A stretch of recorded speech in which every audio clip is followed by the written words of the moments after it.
Hi guys, welcome back to my YouTube channel. My name is Abhishek और आज हम start करेंगे एक्सरसाइज 1.3। ठीक है, तो सबसे पहले मैं आपको एक थ्योरम बताता हूँ। तो ये थ्योरम है, जैसे ए हमारे पास कोई धनात्मक संख्या है जिसे हम लिख सकते हैं पॉजिटिव नंबर, और बी कोई अभाज्य संख्या है,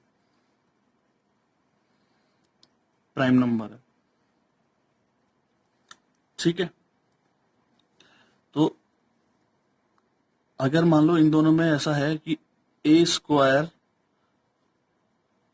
अगर बी से विभाजित होता है, ए स्क्वायर जो धनात्मक संख्या है उसे हम बी से डिवाइड करते हैं, ठीक है, या फिर ऐसे कह सकते हैं कि ए स्क्वायर का एक फैक्टर बी है, बी से डिवाइड होता है, तो ए भी बी से डिवाइड होगा।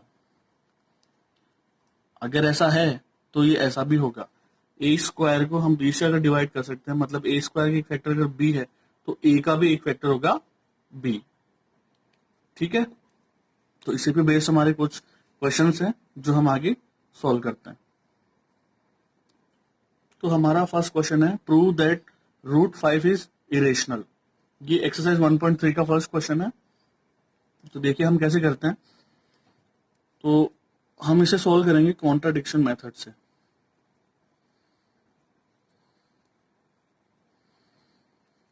तो इसमें हम क्या करेंगे, सबसे पहले हम इसको अज्यूम करेंगे, let's assume √5 is rational number. हमने क्या अज्यूम किया, √5 इज रेशनल नंबर, जबकि क्वेश्चन हमारा है कि प्रूफ दैट √5 इज इरेशनल। ठीक है, तो हमने उल्टा जो है इसका अज्यूम किया।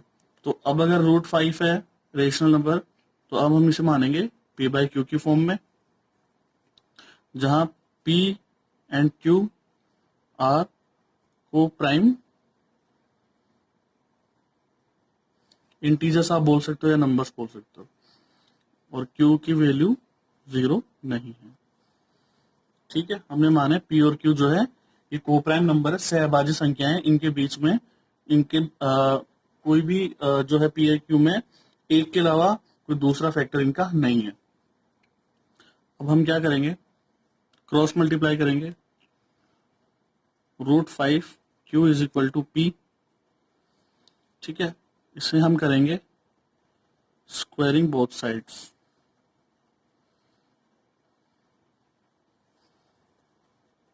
ठीक है, दोनों तरफ हम वर्क करेंगे, तो ये हो जाएगा √5 q का whole square is equal to p का होल स्क्वायर। ठीक है, यहां पे वैल्यू आएगी 5q square is equal to p square. अब हम यहां देख रहे हैं कि p स्क्वायर 5 से डिविजिबल है, p square is divisible by 5, क्योंकि यहाँ एक फैक्टर आ रहा है इसका। तो हम ये कह सकते हैं p is also divisible by 5। ठीक है, तो p भी 5 से डिविजिबल है। ठीक है, जो थ्योरम हमने यहाँ पढ़ी थी, जो थ्योरम हमने यहाँ पढ़ी थी उसके अकॉर्डिंग, जो ये थ्योरम हमने पढ़ी है उसके अकॉर्डिंग 5 से p भी डिविजिबल होगा, p स्क्वायर तो डिविजिबल है ही।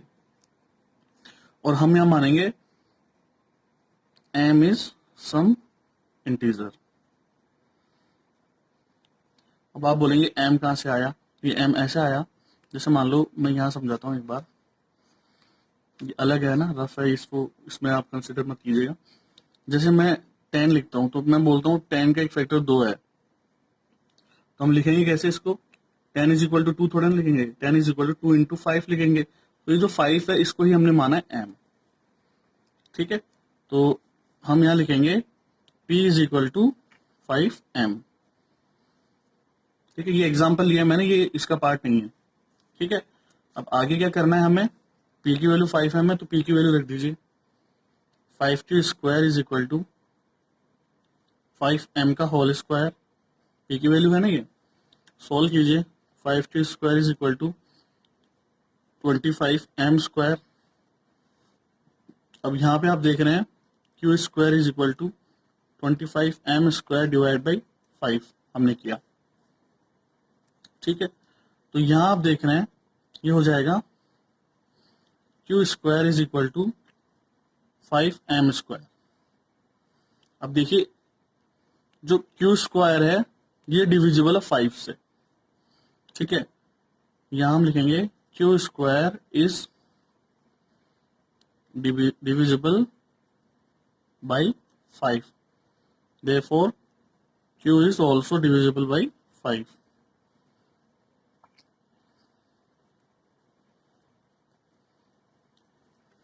ठीक है।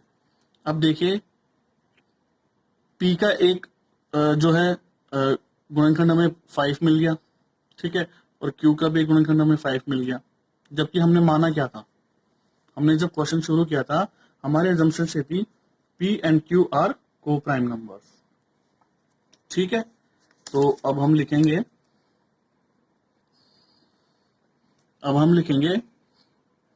P and Q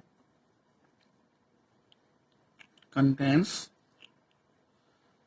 a common factor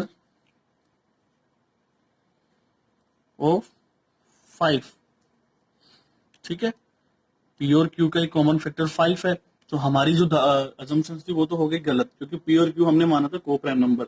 जबकि अगर हमने आगे सोल्व किया तो पी और क्यू के तो एक कॉमन फैक्टर 5 और आ गया, ठीक है। Therefore √5 is a irrational number. √5 is a irrational, ये हम यहाँ पे प्रूफ कर चुके हैं। ये √5 जो है इरेशनल नंबर, ठीक है। तो ये तो हुआ first question. So let's move to next question.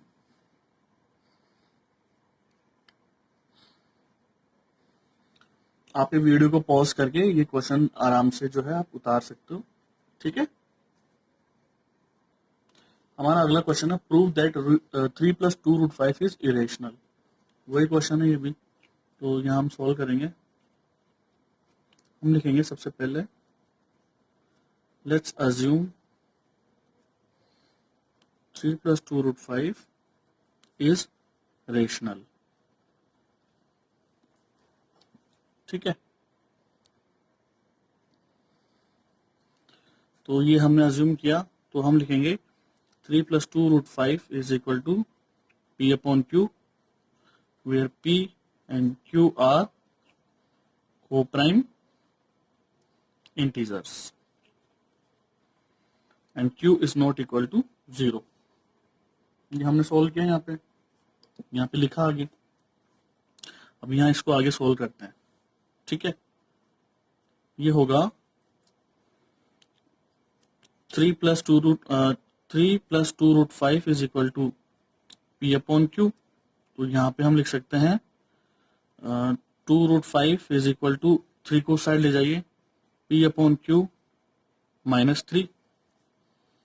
आगे सोल्व करने पे आता है 2 √5 इज इक्वल टू, इसको हम सोल्व करते हैं तो ये होता है P -3Q upon Q।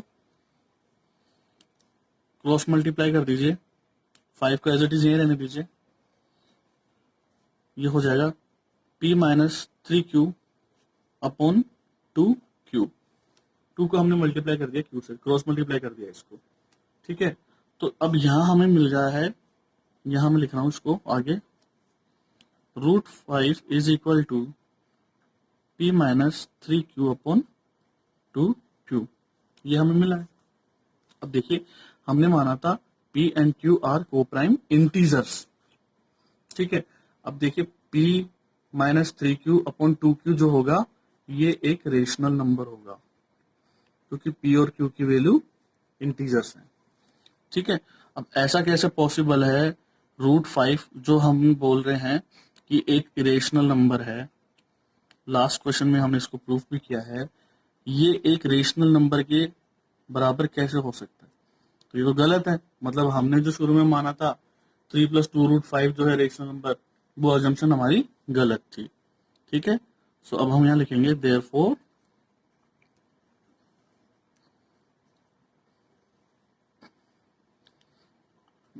therefore 3 plus 2 root 5 is irrational।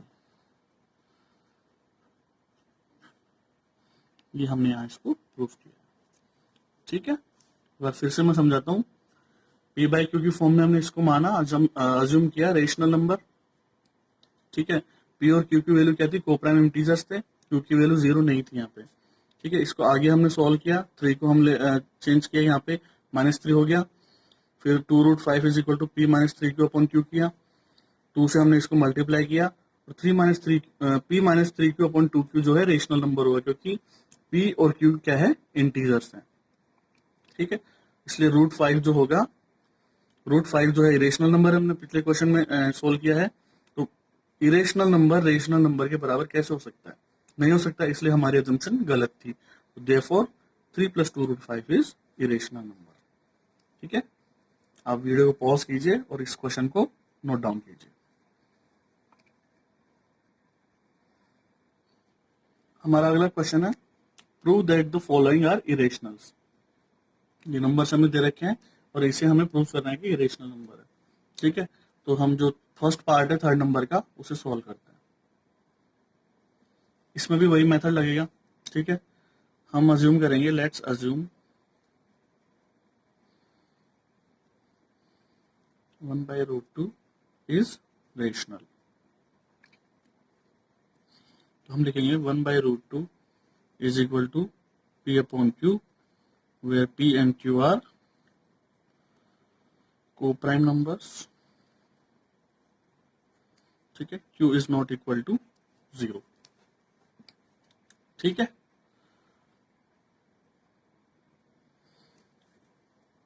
अब देखिए इसको हम क्रॉस मल्टीप्लाई करते हैं, सॉल्व करते हैं इसको आगे। ये हो गया √2p is equal to Q. ठीक है, तो यहां हम करेंगे स्क्वायरिंग बोथ साइड्स, दोनों तरफ वर्क करते हैं, तो ये हो जाएगा √2p का होल स्क्वायर, क्यू का स्क्वायर। ठीक है, ये हो जाएगा 2p² is equal to Q square. ठीक है, अब आप थ्योरम याद कीजिए जो हमने पढ़ी थी। ठीक है, अब यहां देखिए Q square is divisible by 2, इसलिए Q is also divisible by 2। ठीक है, तो यहां Q is also divisible by 2 and M is some integer. ठीक है, तो Q की वैल्यू हो जाती है Q is equal to 2M। तो ये वैल्यू हम यहां पुट करेंगे, यहां पुट करने पे हमें मिलेगा 2p² is equal to 2M का होल स्क्वायर। समझ रहे हैं आप? ठीक है, अब आगे जब हमने इसको सॉल्व किया और, ठीक है, तो हमें क्या मिलता है, देखिए हमें मिलता है 2p² is equal to 4M²। हमने इसको स्क्वायर कर दिया। ठीक है, उसका तो यहां हमें मिलेगा p² is equal to 2M²। अब फिर से यहां देखिए, यहां से फिर से हम लिखेंगे p² इज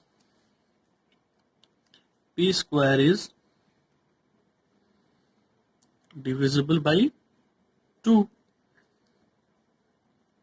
इसलिए p is also divisible by 2। ठीक है, अब हमारा तो जो शुरू में हमने माना था पी एंड क्यू आर को प्राइम नंबर। तो सहभाजी संख्या क्या होती है, जिनका एक के अलावा कोई दूसरा फैक्टर होता नहीं है, आपस में संख्याएं नहीं कटती हैं।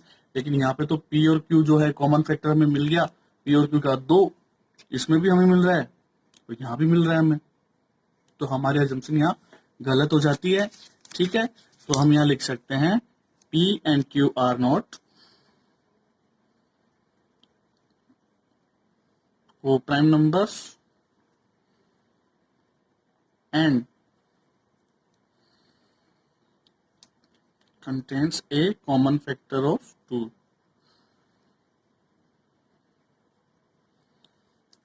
Contains a common factor of 2. तो आप लिखिए therefore, यहां पे